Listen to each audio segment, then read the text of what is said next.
Well, let's head to Leeds and get a flavour of the atmosphere that's building up as the fans begin their journey south. Yeah, what a big day for both sets of fans. Mitch Emmerson is the editor of LUFCnews.co.uk, and I guess the big question is, did you get any sleep last night?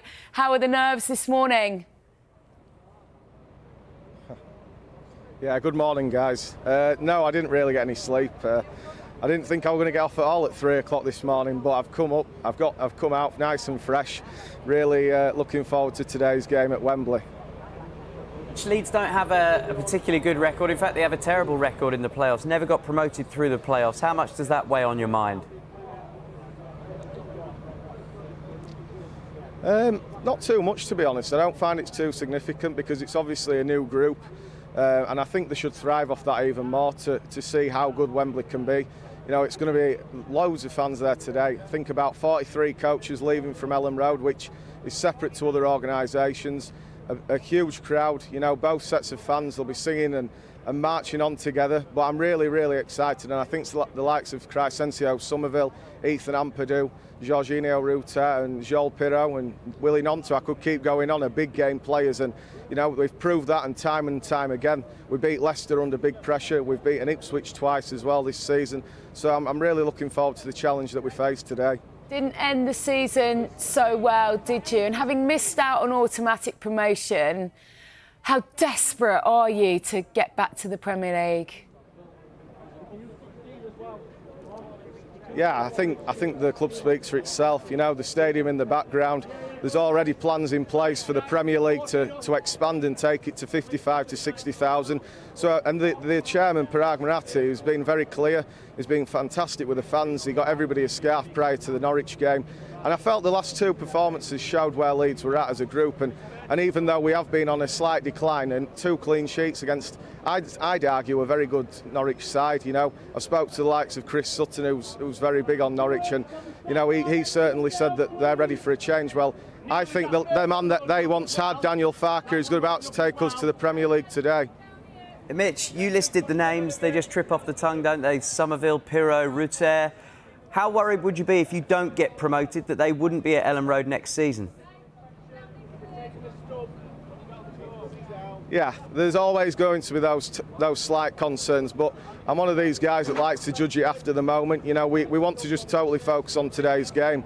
The boys know the job's not done yet. We had a fantastic night. The fans' behaviour was absolutely impeccable as well during the playoffs. The atmosphere was incredible. You know, Crescencio Somerville, you know, players like this, Willie Nonto. If we don't go up, inevitably we have to start looking at maybe having to sell these players. But I'm not too concerned right now. I'm just totally concentrated, focused, just like the players will be today. And obviously, you know, he's very calm, cool and collective, is Daniel Farke. And I don't doubt that he won't be today. I just hope he's going to wear a nice suit today, because he very much likes his coats, I've noticed. You're taking it one game at a time. It's very funny listening to you, because it is like listening to Daniel Farke. Yeah. And I really found the contrast interesting between Farke and Martin, who is all about soaking up the pressure, thriving on it. It's really interesting, and that whole dynamic between them, the fact that Farke essentially ended Martin's career at Norwich, it's going to be fascinating, isn't it, on the touchlines at the very least? Yeah, I don't think there's any bad blood between either party. I think they've both spoke very well about each other in press conferences. I think they understand that you know, it's not on them. It's down to the players on the pitch. They can only affect so much. And you know, Russell Martin is a very emotional guy, and I do think that if Leeds do take the lead today, I know how that manager can get. I've seen him throughout the season. When the good times are good, he's also good. But also when they haven't been on form, he's certainly a very interesting character, I must say. You know. Go on then. We'll let you have the final words. Give us a prediction for today. How's that bus journey back up going to be? Going to be celebrating? I really do hope so. It's going to be. I hope it's going to be a happy one. I want to be. You know, I want to be coming back up to Ellen Road, knowing that this club is back in the Premier League, and hopefully we can establish. You know, I look at the likes of Brighton.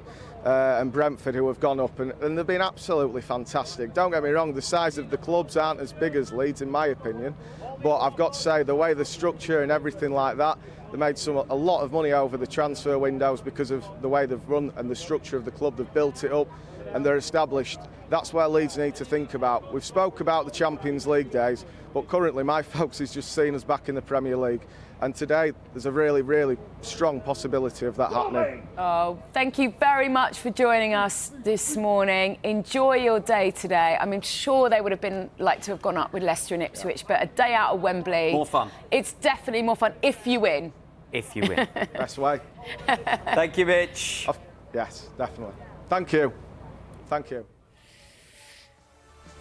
So Mitch and the